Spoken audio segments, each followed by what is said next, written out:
بسم اللہ الرحمن الرحیم۔ السلام علیکم پیارے دوستو، امید کرتا ہوں آپ خیر و عافیت سے ہوں گے اور میرے چینل پر تشریف لانے کا بہت شکریہ۔ آپ کے سامنے آج ایک ایسی کہانی لے کر حاضر ہوا ہوں جسے سن کر آپ دلی سکون محسوس کریں گے۔ یہ کہانی بنی اسرائیل کے اس شخص کی ہے جو 100 سال سے ایک غار میں عبادت میں مصروف تھا۔ ایک دن اچانک موسیٰ علیہ السلام کا گزر اس غار کے قریب سے ہوا۔ موسیٰ علیہ السلام نے جب سنا کہ ایک غار کے اندر کوئی شخص ہے جو عبادت میں مصروف ہے، اللہ کی طرف سے وحی نازل ہوئی کہ اے موسیٰ، اس شخص کے پاس جائیے اور اسے میرا پیغام سنائیے کہ جس وقت سے تم اپنے رب کی عبادت میں مصروف ہو، اس رب نے تمہاری عبادت کو قبول نہیں کیا۔ موسیٰ علیہ السلام پریشانی کے عالم میں اس شخص کے پاس گئے اور اسے یہ پیغام سنایا۔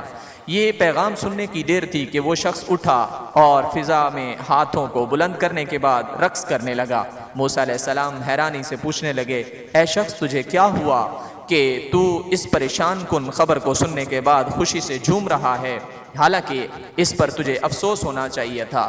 وہ شخص بولا، اے اللہ کے نبی، میرا کام تھا عبادت کرنا، جیسا کہ ایک بندہ عبادت کرتا ہے۔ بندے کا کام ہے عبادت کرنا، اور قبول کرنا یا نہ کرنا یہ مالک کے ہاتھ میں ہے۔ بقول کسی شاعر کے کہ مالی دا کم پانی لانا، بھر بھر مشکاں پاوے، مالک دا کم پھل پھل لانا، لاوے یا نہ لاوے۔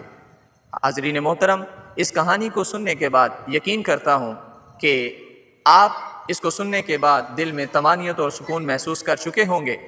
مزید ایسی انفارمیٹڈ اور اسلامک کہانیاں جاننے اور سننے کے لیے ہمارے چینل کو سبسکرائب کیجیے تاکہ آئندہ آنے والی تمام ویڈیوز آپ تک بر وقت اور بآسانی پہنچ سکیں۔ اس لیے بیل آئیکن پر ضرور کلک کیجیے۔ آپ کی سماعتوں کا شکریہ۔